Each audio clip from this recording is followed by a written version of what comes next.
find some shade.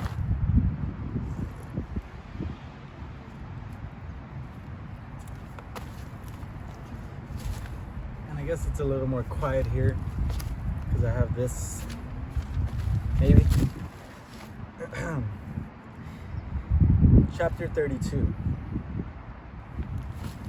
In an old tavern, I saw an old decrepit man who could hardly move around to get me a beer behind the bar. I thought, I'd rather die in a glacial cave than in an eternity afternoon room of dust like this.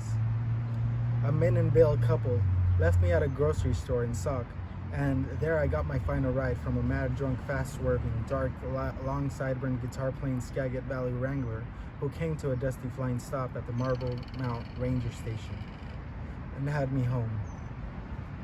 The assistant ranger was standing there watching. "Are you Smith?" "Yeah." "That friend of yours?" "No, just the ride he gave me." "Who does he think he is, speeding on government property?" I gulped. It wasn't a free bhikkhu anymore. Not until I'd get to my hideaway mountain that next week. I had to spend a whole week at fire school with whole bunches of young kids, all of us in tin hats, which we wore either straight on our heads or, as I did, at a rakish tilt. And we dug fire lines in our wet woods, or felled trees, or put out experimental small fires. And I met the old-timer ranger and one-time logger Bernie Byers, the lumberjack. That Jaffe was always intimidating with his big, deep, funny voice. Bernie and I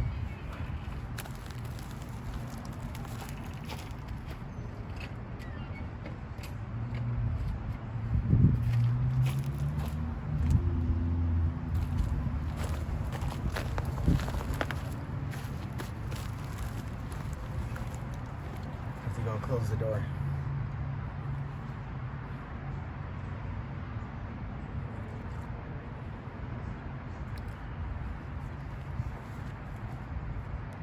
Bernie and I sat in his truck in the woods and discussed Jaffe. It's a damn shame Jaffe ain't come back this year. He was the best lookout we ever had, and by God, he was the best trail worker I ever seen. Just eager and anxious to go climbing around, and so darn cheerful. I ain't never seen a better kid, and he wasn't afraid of nobody. He'd just come right out with it. That's what I like, because when the time comes when a man can't say whatever he pleases, I guess that'll be when I'm gonna go up on that backcountry and finish my life out on it in the lean-to. One thing about Jaffe, though, wherever he'll be all the rest of his life, I don't care how old he gets, he'll always have a good time. Bernie was about 65 and really spoke very paternally about Jaffe. Some of the other kids also remembered Jaffe and wondered why he wasn't back. That night, because it was Bernie's 40th anniversary in the Forest Service, the other rangers voted him a gift, which was a brand new big leather belt. Old Bernie was always having trouble with belts, and was wearing a kind of cord at the time. So he put on his new belt and said something funny about how he'd better not eat too much, and everybody applauded and cheered. I figured Bernie and Jaffe were probably the two best men that had ever worked in this country. After fire school, I spent some time hiking up the mountains in the back of the ranger station, or just sitting by the rushing Skagit with my pipe in my mouth and a bottle of wine between my crossed legs. Afternoons and also moonlit nights, while the other kids went beering at local carnivals, the Skagit River at Marble Mount was a rushing clear snowmelt of pure green. Above Pacific Northwest pines were shrouded in clouds. And further beyond were peak tops with clouds going right through them, and then fitfully the sun would shine through. It was the work of the quiet mountains, this torrent of purity at my feet. The sun shined on the royals. Fighting snags held on. Birds scouted over the water looking for secret smiling fish that only occasionally suddenly leaped flying out of the water and arched their backs and fell in again into the water that rushed on and obliterated their loophole. And everything was swept along. Logs and snags came floating down at 25 miles an hour. I figured if I should try to swim across the narrow river, I'd be a half-mile downstream before kicking to the other shore. It was a river wonderland, the emptiness of the golden eternity, odors of moss and bark and twigs and mud, all ululating mysterious vision stuff before my eyes, tranquil and everlasting nevertheless, the hill herring trees, the dancing sunlight. As I looked up, the clouds as I assumed, faces of hermits. The pine boughs looked satisfied washing in the waters. The top trees shrouded in gray fog looked content. The jiggling sunshine leaves of northwest breeze some seemed bred to rejoice. The upper snows of the horizon, the trackless, seemed cradled and warm. Everything was everlastingly loose and responsive. It was all everywhere beyond the truth, beyond empty space blue. The mountains are mighty patient, Buddha man, I said out loud and took a drink. It was coldish, but when the sun peeped out the tree stump, I was sitting on turned into a red oven. When I went back in the moonlight to my same old tree stump, the world was like a dream, like a phantom, like a bubble, like a shadow, like a vanishing dew, like a lightning's flash.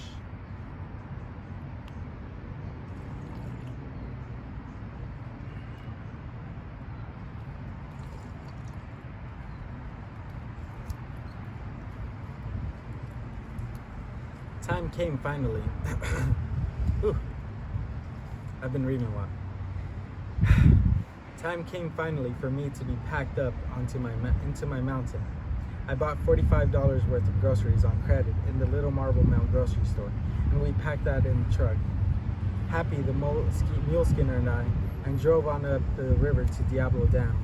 As we proceeded, the Skagit got narrower and more like a torrent. Finally, it was crashing over rocks and being fed by sidefalls of water from heavy timbered shores. It was getting wilder and craggier all the time. The Skagit River was dammed back at New Halem. Then again at Diablo Dam, where a giant Pittsburgh-type lift took you up on a platform to the level of Diablo Lake. There had been a gold rush in the 1890s in this country. The prospectors had built a trail through the solid rock cliffs of the gorge between New Halem and what was now Ross Lake. The final dam and dotted the drainages of Ruby Creek, Granite Creek, and Canyon Creek with claims that never paid off. Now, most of this trail was underwater anyway. In 1919, a fire had raged in the upper Skagit and all the country around Desolation. My mountain had burned and burned for 2 months and filled the skies of northern Washington and British Columbia with smoke that blotted out the sun.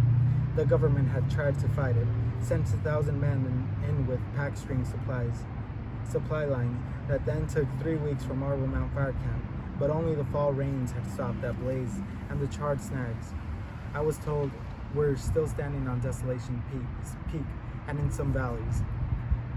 That was the reason for the name, Desolation. Boy, said funny old Happy, the mule skinner, who still wore his old floppy cowboy hat from Wyoming days and rolled his own butts and kept making jokes. Don't be like that, like the kid we had a few years ago up on Desolation. We took him up there, and he was the greenest kid I ever saw. I packed him into his lookout, and he tried to fry an egg for supper, and broke it, and missed the friggin' frying pan, and missed the stove, and it landed on his boot. He didn't know whether to run shit or go blind, and when I left, I told him not to flog his damn dummy too much, and the sucker says to me, yes sir. Well, I don't care. All I want is to be alone up there this summer. You're saying that now, but you'll change your tune soon enough. They all talk brave. But then you get to talking to yourself. That ain't so bad, but don't start answering yourself, son. Old Happy drove the pack mules on the gorge trail, while I rode the boat from Diablo Dam to the foot of Ross Dam, where you could see immense dazzling openings of vistas that showed the Mountain Baker National Forest mountains in wide panorama around Ross Lake that extended shiningly all the way back to Canada at Ross Dam. The Forest Service floats were lashed a little way off. At Ross Dam, the Service floats were lashed a little way off from the steep timbered shore. It was hard sleeping on those bunks at night. They swayed with the float, and the log and wave combined to make a booming, slapping noise that kept you awake. The moon was full the night I slept there. It was dancing on the waters. One of the lookouts said, "The moon is right on the mountain. When I see that, I always imagine I see a coyote silhouetting."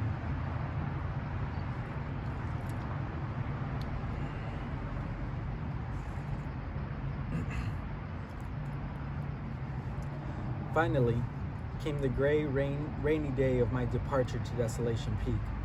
The assistant ranger was with us. The three of us were going up, and it wasn't going to be a pleasant day's horseback riding in all that downpour. Boy, you should have put a couple quarts of brandy in your grocery list. You're gonna need it up there in the cold, said Happy, looking at me with his big red nose. We were standing by the corral. Happy was giving the animals bags of feed and tying it around their necks, and they were chomping away unmindful of the rain. We kept plowing to the log gate and bumped through and went around under the immense shrouds of sourdough in Ruby Mountains. The waves were crashing up and spraying back at us. We went inside the pilot's cabin, and he had a pot of coffee ready. Firs on steep banks you could barely see on the lake shore were like ranged ghosts in the mists. It was the real Northwest grim and bitter misery. Where's Desolation? I asked. You ain't about to see it today till you're practically on top of it, said Happy, and then you won't like it much. It's snowing and hailing up there right now. Boy, ain't you sure you didn't sneak a little bottle of brandy in your pack somewheres? We'd already downed a quart of blackberry wine Hay'd bought in Marble Mountain. Happy, when I get down from this mountain in September, I'll buy you a whole quart of scotch. I was going to be paid good money for finding the mountain I wanted. That's a promise, and don't you forget it. Jaffe had told me a lot about Happy the Packer. He was called. Happy was a good man. He and old Bernie Byers were the best old timers on the scene. They knew the mountains, and they knew pack animals, and they weren't ambitious to become forestry supervisors either. Happy remembered Jaffe too, wistfully. That boy used to know an awful lot of funny songs and stuff. He sure loved to go out logging out trails. He had himself a Chinese girlfriend one time down in Seattle. I seen her in his hotel room. That Jaffe, I'm telling you, he sure was a grunge jumper with the women. I could hear Jaffe's voice singing gay songs with his guitar as the wind howled around our barge and the gray waves plashed up against the windows of the pilot house. And this is Jaffe's lake, and these are Jaffe's mountains, I thought, and wished Jaffe were there to see me doing everything he wanted me to do. In 2 hours, we eased over to the steep timbered shore, 8 miles up lake, and jumped off and lashed the float to old stumps, and Happy whacked the first mule, and she scampered off the wood with her double-sided load and charged up the slippery bank, legs thrashing and almost falling back in the lake with all my groceries, but made it and went off clomping in the midst to wait on the trail for her master. Then the other mules with batteries and various equipment, then finally Happy leading the way on his horse, and then myself on mare Mabel, and then Wally, the assistant ranger. We waved goodbye to the tugboat man and started up a sad and dripping party in a hard Arctic climb in heavy fog, rain up narrow rocky trails with trees and underbrush wetting us clean to the skin when we brushed by. I had my nylon poncho tied around the pommel of the saddle and soon took it out and put it over me, a shrouding monk on a horse. Happy and Wally didn't put on anything and just rode wet with heads bowed. The horse slipped occasionally on the rocks of the trail and went on, up, and finally we came to a snag that had fallen across the trail, and Happy dismounted and took out his double-bitted axe and went to work cursing and sweating and hacking out a new shortcut trail around it with Wally, while I was delegated to watch the animals, which I did in a rather comfortable way, sitting under a bush and rolling a cigarette. The mules were afraid of steepness and rough of the shortcut trail, and Happy cursed at me. God damn it! I'm by the hair and drag I'm up here. Then the mare was afraid. Bring up that mare. You expect me to do everything around here by myself? We finally got there and climbed on up, soon leaving the shrubbery and entering a new alpine height of rocky meadow with blue lupine and red poppy feathering the gray mist with lovely vagueness of color, and the wind blowing hard now and with sleet. 5,000 feet now, yelled Happy from up front, turning in the saddle with his old hat furling in the wind, rolling himself a cigarette, sitting easy in his saddle from a whole lifetime on horses. The heather wildflower drizzly meadows wound up and up. On switchback trails, the wind getting harder all the time. Finally, Happy yelled, "See that big rock face up there? I looked up and saw a goopy shroud of gray rock in the fog just above. That's another 1,000 feet. You might think you can reach up and touch it. When we get there, we're almost in. Only another half hour after that. You sure you didn't bring just a little extra bottle of brandy, boy? He yelled back a minute later. He was wet and miserable, but he didn't care, and I could hear him singing in the wind. By and by, we were above the timberline practically. The meadow gave way to grim rocks, and suddenly there was snow on the ground to the right and to the left. The horses were slouching in the sleety foot of it. You could see the water holes their hooves left. We were really way up there now. Yet on all sides, I could see nothing but fog and white snow and blowing mist. On a clear day, I would have been able to see the sheer drops from the side of the trail, and would have been scared for my horse's slips of hoof. But now, all I saw were vague intimations of treetops way below that looked like little clumps of grasses. Oh, JP, I thought. And there you are, sailing across the ocean, safe on a ship, warm in a cabin, writing letters to Syke and Sean and Christine. The snow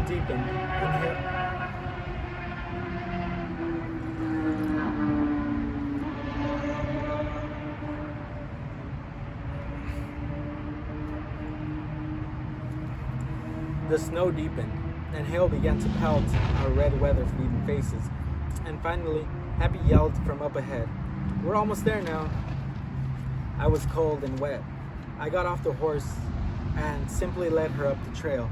She grunted a kind of groan of relief to be rid of the weight and followed me obediently. She already had quite a load of supplies anyway. "There she is," yelled Happy and swirled across the top of the world fog.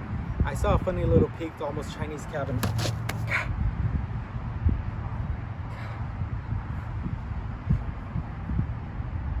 I'm not a fan of bugs. That bit me kind of hard. I don't even know what that was. Oh. Wow. There we go.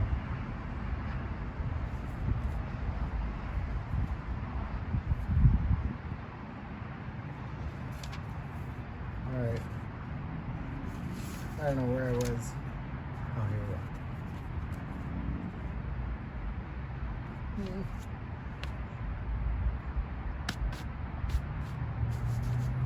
I don't know what just bit me. And why? Why, most importantly. Like, I literally was not doing anything. Okay. The snow deepened. Oh, wait, yeah. I gulped. Alright. I saw a funny little peaked, almost Chinese cabin among little pointy firs and boulders standing on the bald rock top, surrounded by snowbanks and patches of wet grass with tiny flowers. I gulped. It was too dark and dismal to like it. This will be my home and resting place all summer? We trudged on to the log corral, built by some old lookout of the 30s, and tethered the animals and took down the packs. Happy went up and took the weather door off and got the keys and opened her up, and inside it was all gray, dank, gloomy, muddy floor with rain-stained walls and a dismal wooden bunk with a mattress made of ropes so as to not attract lightning. And the windows completely impenetrable with dust, and worst of all, the floor littered with magazines torn and chewed up by mice and pieces of groceries too, and unaccountable little black balls of rat turd. "Well," said Wally, showing his long teeth at me, "it's gonna take you a long time to clean up this mess, hey? Starting right now by taking all those leftover canned goods off the shelf and running a wet soapy rag over that filthy shelf." Which I did, and I had to do. I was getting paid. But good old Happy got a roaring wood fire going in the potbelly stove and put on a pot of water and dumped half a can of coffee in it and yelled, "Ain't nothing like a real strong coffee up in this country, boy. We want coffee that'll make your hair stand on end." I looked out the windows. Fog. How high are we? 6,500 feet. Well, how can I see any fires? There's nothing but fog out there. In a couple of days, it'll all blow away, and you'll be able to see for 100 miles in every direction. Don't worry. But I didn't believe it. I remembered Han Shan talking about the fog and the cold mountain, how it never went away. I began to appreciate Han Shan's hardihood. Happy and Wally went out with me, and we We spent some time putting up the anemometer pole and doing other chores. Then Happy went in and started a crackling supper on the stove, frying spam with eggs. We drank coffee deep and had a good rich meal. Wally unpacked the two-way battery radio and contacted Ross Float. Then they curled up in their sleeping bags for a night's rest on the floor, while I slept in the damp bunk in my own bed. In the morning, it was still great fog and wind. They got the animals ready, and before leaving, turned and said to me, "Well, do you still like Desolation Peak? And Happy, don't forget what I told you about answering your own questions now. And if a bar comes by and looks in your window, just close your eyes." The windows howled as they rode out of sight in the mist among the gnarled rock-topped trees, and pretty soon I couldn't see them anymore, and I was alone on Desolation Peak, for all I knew, for eternity. I was sure I wasn't going to come out of there alive anyway. I was trying to see the mountains, but only occasional gaps in the blowing fog would reveal distant, dim shapes. I gave up and went in, and spent a whole day cleaning out the mess in the cabin.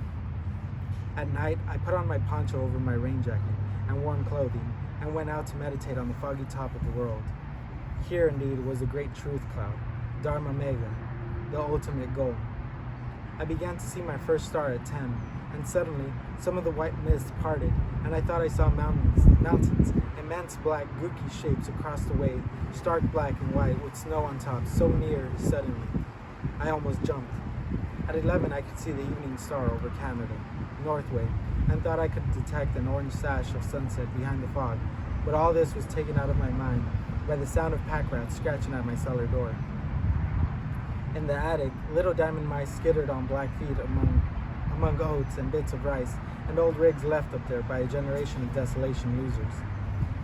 Ow, I thought, will I get to like this? And if I don't, how do I get to leave? The only thing was to go to bed and stick my head under the down. In the middle of the night, while half asleep, I had apparently opened my eyes a bit, and then suddenly I woke up with my hair standing on end. I had just seen a huge black monster standing in my window, and I looked, and it had a star over it. It was Mount Hozomin, miles away by Canada, leaning over my backyard and staring in my window. The fog had all blown away, and it was a perfect starry night. What a mountain! It had that same unmistakable witch's tower shape JP had given in his brush drawing of it, and that used to hang on the burlap wall in the flowery shack in Corte Madera. It was built with a kind of winding rock ledge road, going around and around, spiraling to the very top, where a perfect witch's tower peaked up and pointed to all infinity. Hozomin, Hozomin, the most mournful mountain I ever seen, the most beautiful as soon as I got to know it, and saw the northern lights behind it reflecting all the ice of the North Pole from the other side of the world.